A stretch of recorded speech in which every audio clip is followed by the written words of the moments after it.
want to get in Dr. Nisha. Dr. Nisha, if you look at the courts across India, across North and South, they have spoken in different languages as far as VIP darshan and these paid darshans are concerned. So the Allahabad High Court, for example, has dismissed a petition, it was a PIL, against these paid darshans and VIP darshans. And the case and the PIL had pertained to the Kashi Vishwanath temple.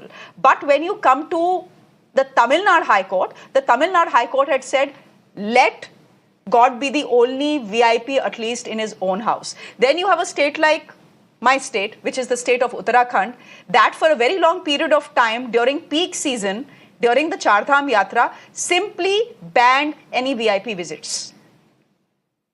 Why don't we do this across the country and just get rid of it?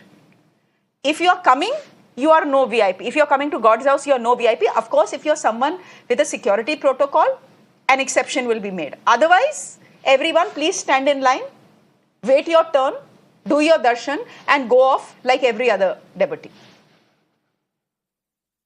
It's indeed a very interesting topic of discussion as well. So I would like to put certain points here. So people were talking about, you have to ban the VIP darshans, or as you were telling, certain places, they have made it more difficult and all. But let me tell you something, it is a global practice indeed. If you see places like Vatican, places like Mecca, even over there, we have the practice of a reservation. It's not again reservation. I would like to say that there is a VIP darshan, or let's say there is a kind of special queue. Now, this VIP darshan is not something that is being projected to one particular person. It is not about one particular person. Rather, it is about the principles they follow. So now, the reason behind a VIP, or let's say a special darshan, goes like, one is security and protocol, as Mr. Rahul Ishwar was pointing out, and second is an efficient crowd management. And most importantly, it is about the contributions that the temple management gets via these special tickets or whatever. And I would put it across as inclusivity through such kind of contributions.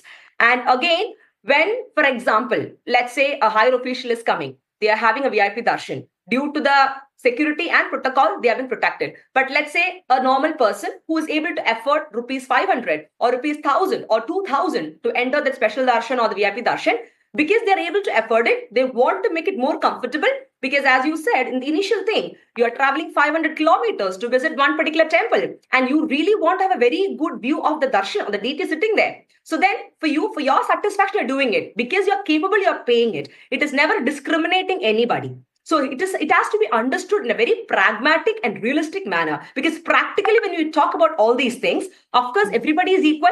It is not commercialization of spirituality, because that was one point which I was noting here. See, spirituality comes from within. It is about, the way you want to, put it out. So when you are able to afford it, if you talk about Article 14, then how can you say that, Article 14 treats everybody equal? And by the way, equals are to be treated with equals. So that comparison has to come in that manner. So then when people talk about all this, they need to understand that priorities and the pragmatic realities are to be understood. And the overcrowding perspectives, many people do not want to afford it. They do not want to even think about it. So that is one reason why, people do prefer for such kinds of VIP or the special darshan. For example, I am going to a temple. I am accompanied by a pregnant woman. And now, when that particular pregnant woman is not able to come in the normal crowd, her physical space doesn't let her. Though you say there is a special entry or a special queue also, she wants to make her way even more easy, taking into consideration her physical condition. So there is no discrimination as such. It depends upon the way we take it actually. But of course, it is of course discrimination. It really depends on your point of view, and everyone is allowed to have their point of view. But you're talking about a pregnant woman who possibly wants to pay her way through to go and touch the Lord's feet.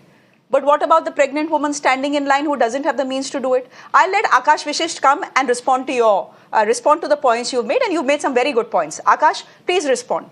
That there is a pragmatism involved, and temple board have to earn the money. Yes, Shreya, I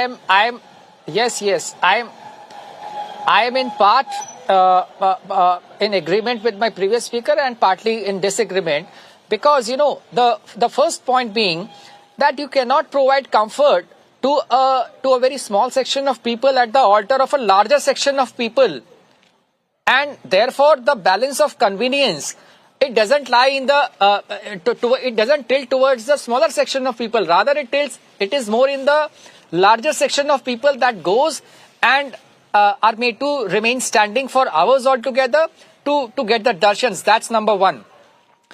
Now, number two is this is discriminatory. You know, she said that in fact, from a section of people, or from a say, let's say a group of people, like 100 people out of 100, if say for example 10 people are able to shell out 1,000 rupees and rest are not able to, then I mean what is this kind of, you know, you acquire that VIP character only because you are able to shell out that extra money.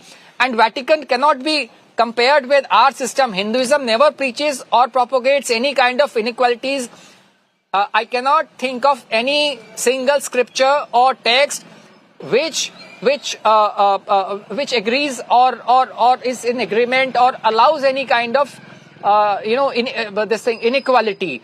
You pick out any text, so it is rightly against the very values but of Akash Vashishth, that can be said about any religion, not just Hinduism. In Hinduism, yes. Christianity doesn't propagate inequality, neither does Islam, neither does Sikhism. Yes, my point Shreya, is, Vatican कुछ करता है और Mecca कुछ करता है, उसका मतलब ये तो नहीं है कि हमको भी वो करना है ना.